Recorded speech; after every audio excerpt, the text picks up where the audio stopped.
Power లేని వాళ్ళు power presentation ఎందుకు సార్?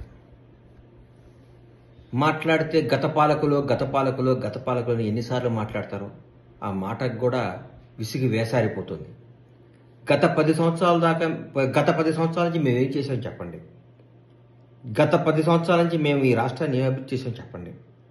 మేం చెప్తాం గత 10 సంవత్సరాల నుంచి మీరు ఏం దోసుకున్నారో, మీరు ఆర్థికంగా ఏ స్థాయి నుంచి ఏ స్థాయికి వచ్చారో, మీరు ఆర్థికంగా ఎక్కడి నుంచి ఎక్కడ ఉన్నారో, మీ నాయకులు కానీ మీరు కానీ మీ జీవన విధానం ఎంత మారిపోయిందో, తెలంగాణ ప్రజలు ఎంత వెనకబడ్డారో, మీరు ఎంత ముందుకు పోయారో మేము చెప్తాం.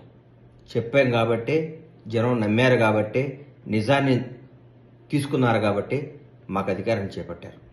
అధికారం చేపట్టి నెల రోజులు కాకుండా కూడా మీరు అప్పుడే ఎందుకు సార్ అంత ఆతృత, ఎందుకు అంత బాధ, ఎందుకు అంత భయం? కాంగ్రెస్ ప్రభుత్వం అద్భుతంగా పరిపాలిస్తుందనా? కాంగ్రెస్ ప్రభుత్వం ముఖ్యమంత్రి గారు మంత్రులందరూ ప్రజలు అందుబాటులో ఉన్నారనా?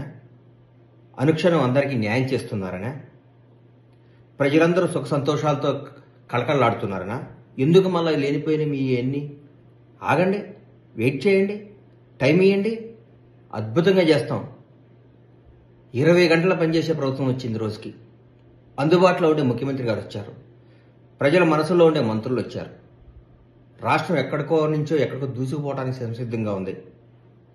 మాట్లాడితే గత పాలకులు బాగాలేదనో బాగుందనో, ఫస్ట్ టైం మీకు 61 సీట్లు, తర్వాత ఇస్తే మీరు దాని జనాన్ని గుంజుకొని పెంచుకున్నారు.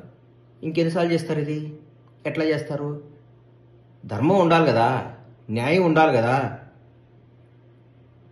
వచ్చి 4 రోజులు కాలేదు, తట్టుకోలేకపోతున్నారు, నిద్ర పట్టట్లేదు మీకు. ఎందుకు? ప్రజాస్వామ్యం గొప్ప సార్.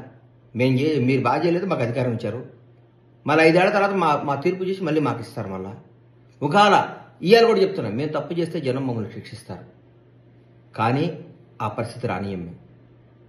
ఆగండి, ఓపిక పట్టండి. నిద్ర పట్టట్లేదా? భయంగా ఉందా మేము చేసిన తప్పులు బయటకొస్తాయని? ప్రజాస్వామ్యం గొప్పది, ప్రజలు గొప్పవాళ్ళు, న్యాయం గొప్పది, న్యాయ వ్యవస్థ గొప్పది, అందరూ గొప్పవాళ్లే.